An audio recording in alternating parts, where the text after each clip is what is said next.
Olá, licitantes e licitadores, advogados e todos que estão acompanhando esse nosso ADVcast.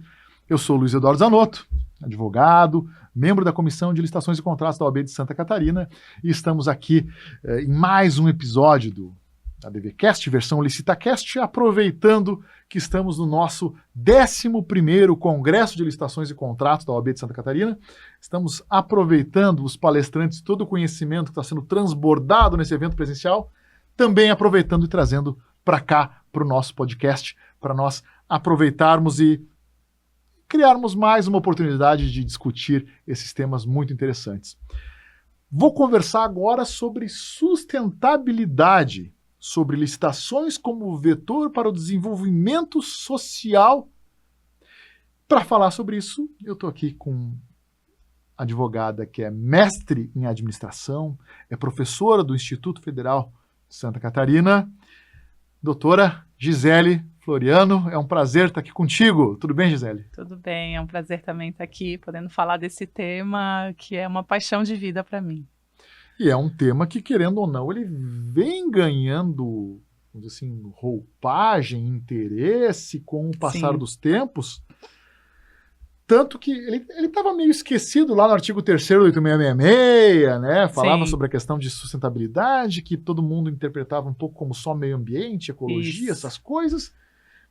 E aí parece que com o 14133, quando ela entrou no artigo 11, como finalidades da licitação, parece que abriu um pouco os olhos para a amplitude do que seria compras públicas sustentáveis. Exatamente. Então eu já te passo essa pergunta. Essa bola. Afinal de contas, o que são compras públicas sustentáveis?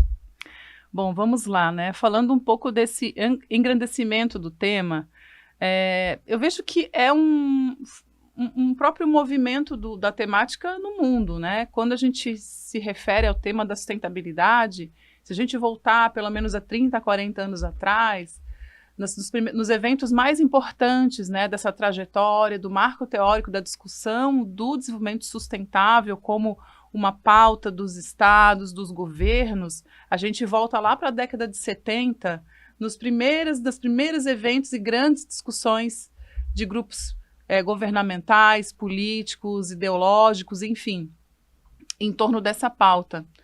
E, evidentemente, essas discussões, elas ganham bastante amplitude a partir da década de 80, aí a gente retorna aqui ao nosso próprio país, né, lá na Rio 92. Boa, Eco 92, né? Isso, a gente retorna em alguns marcos importantes.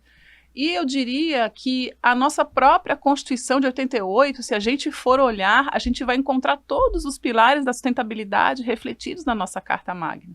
Então eu diria que, apesar da 8666 ter trazido essa temática no corpo da lei, muitos anos depois da Constituição, certamente a nossa Constituição é que traz essa base importante para o desenvolvimento dessa temática, tanto na lei de licitações como em uma série de outras normas. Tá, mas tu comentaste, Gisele, que a sustentabilidade surgiu como uma pauta governamental, mas ela realmente é uma pauta governamental ou ela acabou se impondo por uma necessidade de pensar diferente as políticas públicas? Com certeza, é justamente o que a gente tem como lema, que é tornar o cenário futuro próspero para gerações futuras. É plantarmos hoje as sementes para que as gerações futuras consigam viver num planeta viável. Então, é justamente nesse ponto. A sustentabilidade, então, ela é uma ideia, ela é uma concepção de que é possível haver desenvolvimento das nações, mas esse desenvolvimento, esse crescimento, ele tem que ser sustentável. Evidentemente, a gente discute hoje em tantas outras frentes a quase impossibilidade de manutenção dos nossos padrões de produção e de consumo.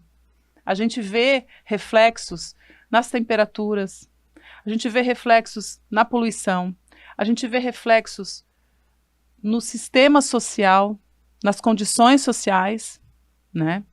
O quanto que o consumo desenfreado ele gera de problemas sociais econômicos e ambientais. E são dimensões que conversam entre si, elas não são isoladas. Na verdade, se a gente pensar a história da humanidade como um todo, né, a produção de lixo é algo bem recente, né, na história da humanidade, porque antigamente o agricultor não embalava a cenoura num saco plástico com isopor e te entregava, né? Sim. Então, me parece que a gente se preocupou só com um lado dessa cadeia e não com o outro. O que fazer com essa produção exagerada que acaba, enfim, deixando o seu rastro. Aproveito essa alegoria para te perguntar e até para que isso seja realmente bem ratificado, né? Sustentabilidade, então, não seria só ecologia, não, de só forma questão alguma. ambiental. Isso. É um pouquinho maior do que só essa questão de preocupação com o meio ambiente, com o clima. É muito comum o entendimento de que sustentabilidade é sinônimo de meio ambiente ecologicamente equilibrado. Reciclar a coisa e deu. Isso, reciclar, usar papel reciclado e mudar os copos plásticos e usar canecas. Não. Assim, isso na verdade, gente, assim, foi um início. O movimento ele começou, e que bom que ele começou assim. Em muitas organizações, inclusive até hoje, assim, organizações que estão iniciando esse trabalho, daí eu digo do balcão para dentro, que é olhar para si como instituição e observar em quais processos você consegue ter melhorias nesse sentido da sustentabilidade, ou seja, na dimensão ambiental. A sustentabilidade ela é muito mais que isso. Existem estudos que propõem pelo menos 8 dimensões de sustentabilidade, ou seja, tem a sustentabilidade no âmbito da cultura, tem a sustentabilidade no âmbito econômico, tem a sustentabilidade no âmbito da governança, tem a sustentabilidade no âmbito social, além do ambiental.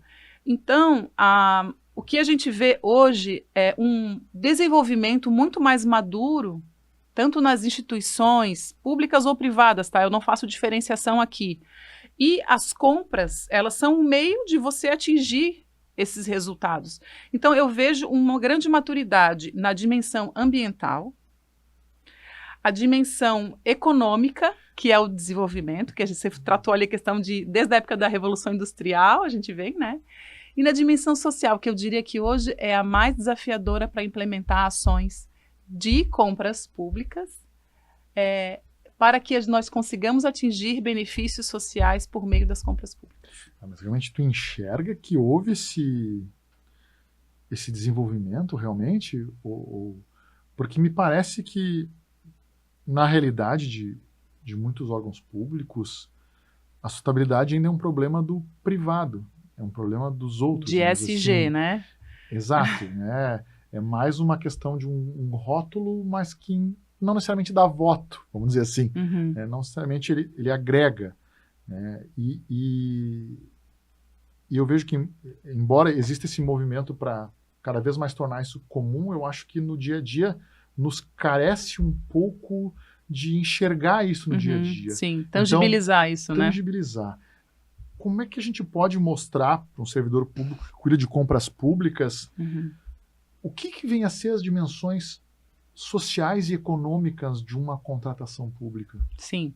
Por exemplo, a dimensão econômica, ela trata da constituição de condições mais estruturantes, né, quando nós falamos, por exemplo, de fundos, tanto de crédito como de financiamento, para determinadas cadeias produtivas que tenham características específicas, cujo adensamento, ou seja, vamos dizer assim, está me fugindo o termo agora, mas que o desenvolvimento dessas cadeias produtivas seja benéfico para determinado desenvolvimento de uma determinada região ou comunidade. Não cria aquela dependência, vamos dizer assim, do Estado ou do poder público, na medida que a partir do momento que o poder público deixa de, vamos dizer assim, de ter aquela demanda, o mercado em si morre. Ele seria economicamente sustentável nesse sentido, de criar um novo nicho e ele poder se desenvolver de maneira mais autônoma. Sim, mas também o que a gente chama de ecossistema de fornecedores. Sim. Então, na dimensão econômica, as ações do Estado, elas são pensadas de forma integrada com esse ecossistema de fornecedores.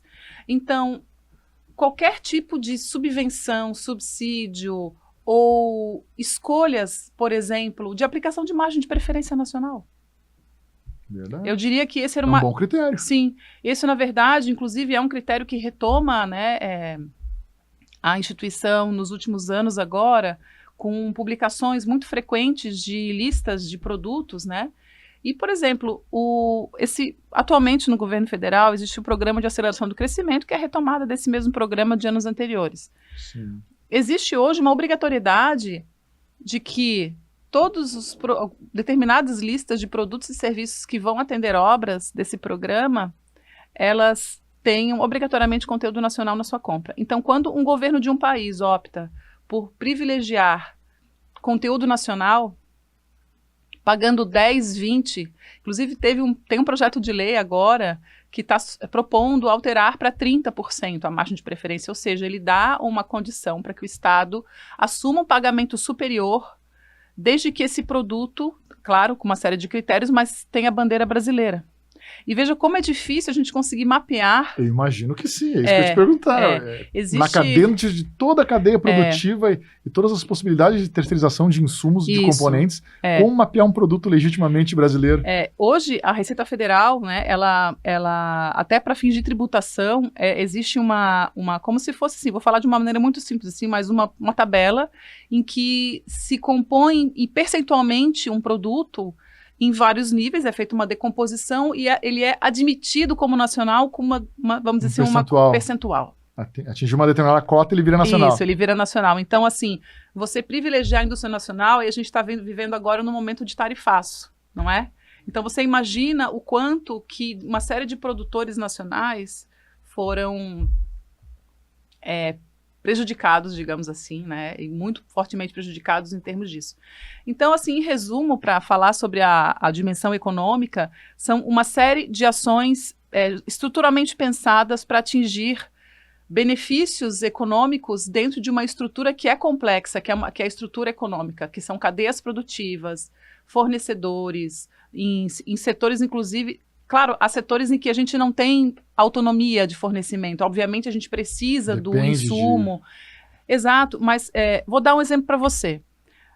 Defesa, a indústria da defesa, tá? Defesa nacional. É um ótimo exemplo. Defesa nacional. Existiu um desenvolvimento de um projeto de um avião feito pela nossa Força Aérea, tá? E esse projeto desse avião, feito exclusivamente no Brasil, hoje está sendo exportado para uma série de países, envolveu empresas brasileiras nacionais, lá o setor aéreo que fica no interior de São Paulo, né, das grandes empresas, uma série de desenvolvimentos com a academia, com os fornecedores brasileiros de peças, de equipamentos, de insumos para a cadeia de produção dessa aeronave. E vou falar para você, é como se fosse um jabuti, que eu digo, mas no bom sentido, que só existe aqui. Jabuti positivo no Brasil é uma aeronave que ela só falta, sei lá, pousar na Lua, assim, de tanta tecnologia. Ela tem uma tecnologia nacional mesmo. Isso, ela é uma aeronave que faz transporte de cargas pesadas, como, por exemplo, você vai fazer um lançamento de cargas de ajuda humanitária, aquelas grandes caixas, por exemplo, né? Transporta pessoas e cargas de alto peso, alto volume. Então, assim, é um exemplo muito interessante de como uma escolha por um desenvolvimento de um produto nacional dentro do território nacional, e muitas vezes passa batido essa impressão, né? E isso é desenvolvimento nacional, e isso é uma das dimensões da sustentabilidade. Que bacana. E fala um pouquinho mais para nós sobre a dimensão social da sustentabilidade. O que seria essa sustentabilidade social? É o impacto sobre determinadas obras públicas nas populações? Seria mais ou menos por aí? Isso. É um pouco interessante porque, certamente, é função do Estado promover o desenvolvimento social, certo? Isso não temos dúvida, né? O que aconteceu foi que, nos últimos tempos, essa temática que talvez fosse encarada como algo dentro da caixinha do poder público se transpõe para o setor privado, quando nós falamos, por exemplo, de práticas de sustentabilidade ESG ou ASG, como se diz, onde você transfere para o setor privado questões que, de forma paradigmática, em muito tempo se considerava que era função do governo e a gente não mexe. Pública, né? Ou de ONGs, por exemplo. Ou você é uma ONG, ou você é governo, ou você é empresa. As coisas não se misturam, mas a gente já vê que as empresas conseguem abarcar alguns benefícios. Isso, com certeza. certamente de uns 15 anos para cá, desde os anos 2010 pelo menos, se vê um movimento inclusive das empresas privadas, colocando isso como, inclusive, um diferencial. Um trunfo, né? Um diferencial essa questão do desenvolvimento social, da sustentabilidade social. Mas o que acontece? A dimensão social da sustentabilidade nas compras, ela é como se fosse um extravasamento do intuito que uma compra pública tem de atender a uma necessidade específica de um órgão, de uma instituição. Ou seja, por exemplo, eu preciso comprar um microfone, né? Eu não vou pensar apenas na especificação do produto. Eu posso pensar em outras especificações de modo a atingir impactos sociais positivos por meio daquela compra. Eu vou comprar esse microfone, por exemplo, digamos que ele tenha algum tipo de peça ou insumo que seja produzido ou por empresas que sejam titularizadas por pessoas que representam grupos vulnerabilizados, ou minorias, por exemplo, ou negócios de impacto, que hoje é um universo gigantesco que a gente tem no Brasil, que são considerados negócios de impacto. Enfim, são decisões que colocam, na verdade, o agente de contratação, mas muito mais, né, que colocam a instituição no momento de pensar, bom, o que eu posso fazer, que especificações eu posso fazer no meu produto ou no meu serviço, de forma que essa licitação possa alcançar, além do resultado da aquisição propriamente dita, para servir aqui para uma sala de licitação, mas o que cada equipamento que está aqui, cada compra que está aqui, ou cada serviço que é prestado, em que aspecto eu consigo trazer benefícios positivos, ou seja, externalidades positivas, por esse movimento de compra. Olha só. A ideia não seria só, vou disponibilizar embalagens recicláveis para os catadores pegarem. É muito mais do que isso. É muito mais do que isso. Muito mais. Para você ter ideia, esse é um assunto amplamente discutido internacionalmente, né? Por exemplo, o México é um país que colocou uma margem de preferência altíssima. Você tem exemplos a OCDE, ela tem todos os anos, a Organização Interamericana dos Estados das Américas, ele tem reuniões... Que faz trabalhos belíssimos, por sinal, né? Isso. Acompanhar as publicações da OCDE são espetaculares. São espetaculares. E eles fazem anualmente fóruns de public procurement, ou seja, fóruns internacionais de contratações públicas, e existe na OCDE um movimento muito forte de unir as nações dentro dessa pauta. E a própria OCDE, ela, enfim, traz publicações e parâmetros, ela coloca à disposição dos países uma série de proposições regulamentadoras para que sejam utilizadas pelos governos para a implementação da sustentabilidade ou da aplicação do princípio do desenvolvimento sustentável nas suas contratações. E aí eu queria colocar aqui um exemplo da Inglaterra. A Inglaterra, apesar de a Inglaterra ser um país assim de dimensões infinitamente menores que o Brasil, né? Então a gente precisa considerar também um pouco disso. Sim. Temos que contextualizar os exemplos. Mas a Inglaterra, com, vamos dizer, um número de base de fornecedores muito, muito menor que o do Brasil, eles têm uma prática que é a seguinte: para determinado contrato administrativo que esteja em vamos dizer, um patamar X. Claro, um patamar de alto custo. Então, vamos lá, vamos pegar um exemplo aqui, a construção de uma rodovia, a construção de uma hidrelétrica, a construção... Sim, obras de infraestrutura maiores. Obras de infraestrutura ou contratos de serviço que tenham um determinado patamar financeiro do seu custo. Obrigatoriamente, a empresa contratada, ela precisa aplicar um percentual daquele contrato, durante a execução do contrato, ela tem que aplicar um percentual daquele valor em ações sociais e ambientais, que são fiscalizadas pelo próprio fiscal do contrato. Isso o governo federal está implantando em alguns convênios já, né? Sim. Já é comum verbas federais para municípios apresentarem essa condicionante, né, de também contratar, fazer estudos sociais e daqui a pouco implantar algumas políticas sociais em relação a isso. Mas é um tema ainda a ser muito mais desenvolvido pela potencialidade que ele tem. Eu me preocupo muito, assim, né, com a tangibilização disso que você perguntou antes. Assim, como tornar isso mais tangível para quem lida no dia a dia com licitações? A AGU, ela tem uma publicação muito boa, que é o Guia de Sustentabilidade nas Contratações. Inclusive, eu sou servidora federal, né, estou no Ministério da Gestão, e nós temos uma parceria muito grande com a AGU. A AGU e o Poder Executivo, né, federal, especificamente o Ministério da Gestão, tem uma atuação muito conjunta, porque é muito importante para o sucesso de qualquer regulamentação da lei de licitações que exista uma uniformização de entendimentos e de aplicações de cláusulas contratuais, de termos de referência, enfim, soluções para termos de referência, para ETPs, para TRs, para modelos de editais. Então, a AGU ela faz esse trabalho muito anualmente eles publicam um guia de contratações sustentáveis. Eu acho que esse guia hoje, eu diria, né, sob o trabalho da maravilhosa doutora Tereza Vilac, que é também uma referência nessa área. É uma publicação que eu sugiro que os colegas que atuem, inclusive em procuradorias, né, tanto municipais, de instituições, e todos os colegas da advocacia que entrem no site da AGU e façam a leitura desse instrumento.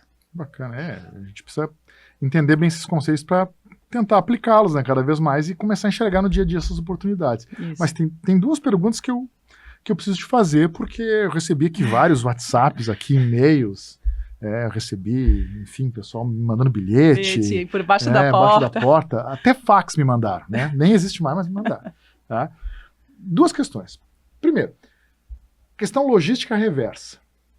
Recentemente tivemos uma alteração na lei dos resíduos públicos, resíduos sólidos, lei dos resíduos sólidos, alterando essa lei, acrescentando mais requisitos acerca da devolução de embalagens e de eventuais substituição de determinados equipamentos e peças, enfim. Até que ponto cabe ao poder público contratante realmente fiscalizar esse tipo de cuidado de logística reversa ou realmente o que cabe eventualmente o governo federal fiscalizar as empresas de maneira aleatória? Como é que se enxerga isso como uma obrigatoriedade dentro dos contratos administrativos? Eu entendo que é uma obrigação conjunta, na realidade, tanto do fornecedor como empresa, quanto do comprador. Então, é uma corresponsabilidade. Então, no âmbito do governo no âmbito das instituições federais, né, nós temos uma regulamentação de governança das contratações. Então, dentro do que se entende por governança das contratações, se entende que todo o ciclo de vida do produto ou do serviço tem que ser observado. E é aquele conceito que não é mais do berço ao túmulo. Ele é do berço ao berço, ou seja, ele considera um ciclo mesmo, né? Um ciclo, né? Ele considera uma volta completa. Um ciclo de vida mesmo. Isso, ele considera uma volta completa. E fazer análise de ciclo de vida é algo extremamente difícil, complexo, e que e eu vejo que também não é algo que se deva... Ainda mais com essa profundidade que está se pretendendo, né? Somos muito ambiciosos, sim, somos ambiciosos, mas precisamos ser ambiciosos, né? Eu digo que a missão do Homem na Lua, ela foi uma missão, para você ter ideia, eu não conhecia esses detalhes, assim, mas para você ter ideia, a missão do Homem na Lua, hoje o que nós consumimos como leite em pó, fórmulas para bebês, surgiram graças à missão do Homem na Lua. Fones de ouvido, por exemplo. O travesseiro, que é da NASA, ele não é da NASA à toa, né? Tênis de corrida, amortecimento de tênis. Então, assim, uma série de produtos e serviços foram desenvolvidos por meio de uma missão estatal. De uma necessidade ambiciosa. Ambiciosa. Então, por isso que a gente fala assim, o tiro na lua. A gente vai dar o tiro na lua e a gente precisa correr atrás das ferramentas que possibilitam isso. E a tecnologia a gente sabe, a gente acompanha como a tecnologia está nos possibilitando dar saltos e que nós, talvez há 2 anos atrás, jamais conceberíamos, né? E esse é um desafio, né? Tecnologia e sustentabilidade é um desafio, né? E a segunda pergunta que eu tenho que te fazer é o seguinte, o pessoal foi bem objetivo. Carro elétrico é compra sustentável ou não? Depende. É um podcast de advocacia, né? A resposta é depende, vamos lá. Depende. Isso tem, vamos dizer assim, o que a gente chama de outsourcing, né? Ou a alocação de frota. Claro que assim, é preciso fazer uma série de análise como quilometragem rodada, tamanho da frota, autonomia dos veículos, qual é a missão institucional. Pode ser que essa não seja uma solução sustentável. Depende também... eu já vi soluções, por exemplo, híbridas serem melhores do que carros elétricos em determinados casos. Então, certamente tem que ser observado. Por isso que eu digo, assim, a gente precisa realmente pensar muito fora da caixa, mas em cada contratação. Seja de produto, seja de serviço. O meu medo é Não que é o fácil. carro elétrico seja o papel reciclado do século XXI, né? É isso. Nos anos 90, tudo tinha que ser o papel reciclado, e aí se fez aquele estudo que se todo o papel do mundo fosse reciclado, não dava. Tinha que fabricar papel novo para reciclar e não dava conta. Então, o carro elétrico, eu tenho medo que seja a nova coqueluche da sustentabilidade, o carro elétrico, quando não necessariamente é uma verdade. É verdade. Inclusive, isso para uma série de outros equipamentos, até para computadores também. É uma análise que tem que ser feita ad hoc mesmo, sabe? Caso a caso. Casuisticamente. Então, eu vejo assim que todas as instituições maiores, aquelas que têm uma estrutura maior, por exemplo, eu vou dar para você como exemplo de instituição pública de ponta, no sentido de trabalhar ciclo de vida de produto, contratações sustentáveis, é a Petrobras. A Petrobras... Sempre foi referência, né? Sim, se você olhar hoje as compras de inovação... Tá? Sempre premiada, né? A Petrobras tem várias... sim, um reconhecimento muito grande. A Petrobras é referência. Então... E a plataforma continental não deixa de ser parecido com o ir até a Lua, né? Não deixa Ver aquelas de ser. complicado, é complicado, né? Exatamente. Então, é muito importante a inovação e a sustentabilidade, elas andam muito casadas, né? Muitas soluções em termos de desenvolvimento, de design de produtos, por exemplo, são feitas em desafios de inovação aberta. Então, realmente, o Estado, os governos colocarem para o mercado qual é a dor que eu tenho, ou seja, eu tenho essa dor aqui. Eu não vou mais buscar fazer um trabalho interno de achar que eu sei qual é o meu problema e achar que eu sei qual é a solução, e aí eu vou publicar um termo de referência já colocando a solução que eu acho que é. E às vezes, no fim das contas, a gente contrata e nem era aquilo que isso vai solucionar o meu problema. Gisele, que legal, que assunto interessante, que assunto rico, como a gente vai indo atrás de camadas e vai abrindo abas coisas, na conversa, né? Que assunto interessante. Muito obrigado por ter vindo conosco conversar acredito. sobre isso. É um tema que se a gente pudesse, a gente com certeza desenvolveria muito mais.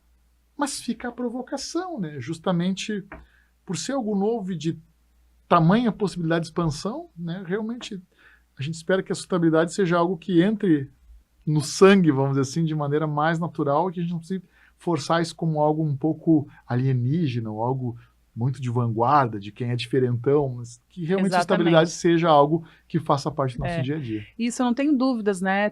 Tanto pelos órgãos de controle, Tribunal de Contas da União, está muito fechado, muito certo. Tribunais de Contas dos estados, ministérios públicos, setor privado, Sistema S, academia. Então, acho que é um conjunto de atores que trabalham nesse sentido, né? E justamente também para tornar o dia a dia de quem atua com as contratações, acho que mais fácil de entender tudo isso, de traduzir tudo isso na prática. Se tivesse incentivo, com certeza fica melhor.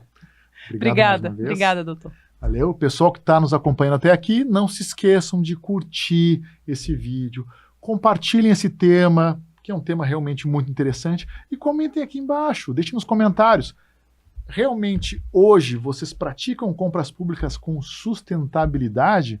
Vocês enxergam isso nos seus editais, nos seus termos de referência?